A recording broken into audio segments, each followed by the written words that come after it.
अरे कोई पक्षपात नहीं। वंदे मातरम पे चर्चा स्वीकार करके माननीय अध्यक्ष जी ने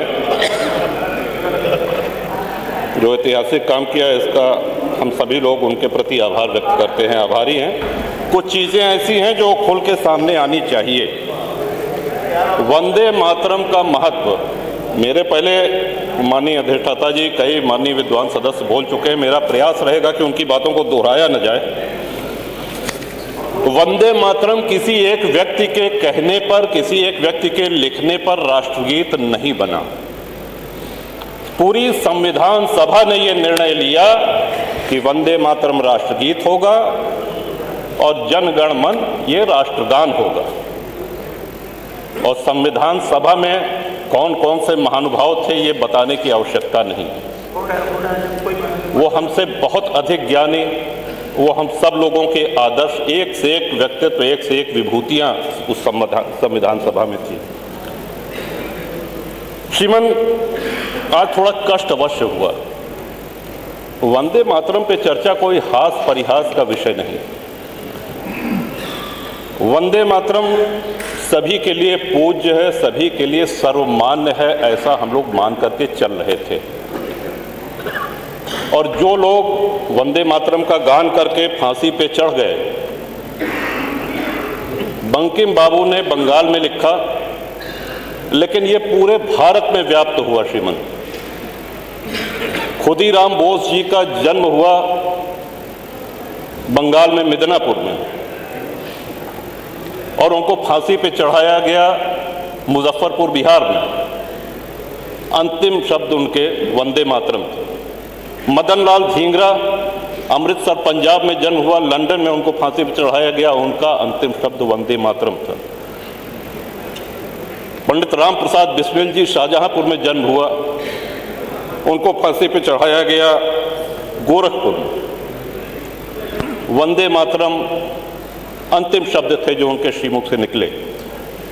ये कहने का उद्देश्य हमारा ये है कि वंदे मातरम की सर्वभौमिकता, सर्वव्यापकता, इस पे कोई प्रश्न चिन्ह तब नहीं लगा जब हमारा देश सबसे एक बहुत बड़े महासंकट से गुजर रहा था। वंदे मातरम आगे चल के विवाद में आएगा या इसको विवाद का एक रूप दिया जाएगा, ये किसी ने कल्पना भी नहीं की होगी, चाहे उस समय के राजनीतिक दल हों, चाहे उस समय के स्वतंत्रता सेनानी हों। वंदे मातरम किसी धर्म, किसी मजहब के विरोध में नहीं है।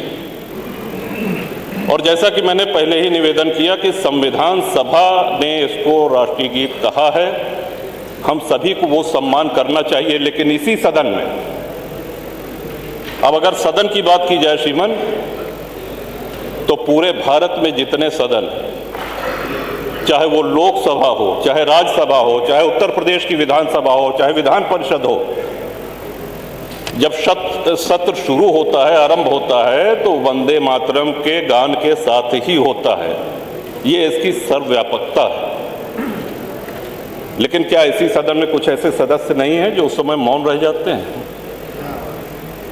क्या ऐसे सदस्य नहीं हैं जो वंदे मातरम का गान होता है यहां न बैठ करके लॉबी में बैठे रहते हैं? सीसीटीवी में सब है, ये कोई काल्पनिक बातें नहीं। आज जो चर्चा हो रही है, वैदिक काल से श्रीमन हमने अपने राष्ट्र को मां माना है, मातृभूमि कहा है। विश्व में अनेक देश हैं, हर जगह देशभक्त हैं, वो अपने अपने राष्ट्र के प्रति, अपने देश के प्रति आस्था रखते हैं। लेकिन मां स्वरूप ये हम लोगों ने कहीं नहीं सुना कि जापान माता की जय, या ताइवान माता की जय, या अमेरिका माता की जय। ये भारत माता की जय, ये सिर्फ भारत में होता है, क्योंकि हमने आदिकाल से, अनादिकाल से माँ का स्वरूप दिया और उसी माँ ने हम सब लोगों का पालन पोषण भी किया। बंकिम बाबू के इस कालजयी रचना को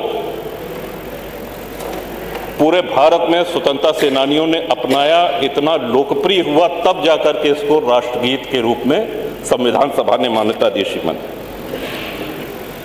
एक और बात जो प्रश्न में छोड़ के जा रहा हूं, जो हमारी समझ में नहीं आ रहा है कि वंदे मातरम पे आपत्ति किसको है और क्यों है। एक और बात कही गई कि साहब दिल से गाना चाहिए, डंडा से नहीं। तो डंडा कोई नहीं चला रहा है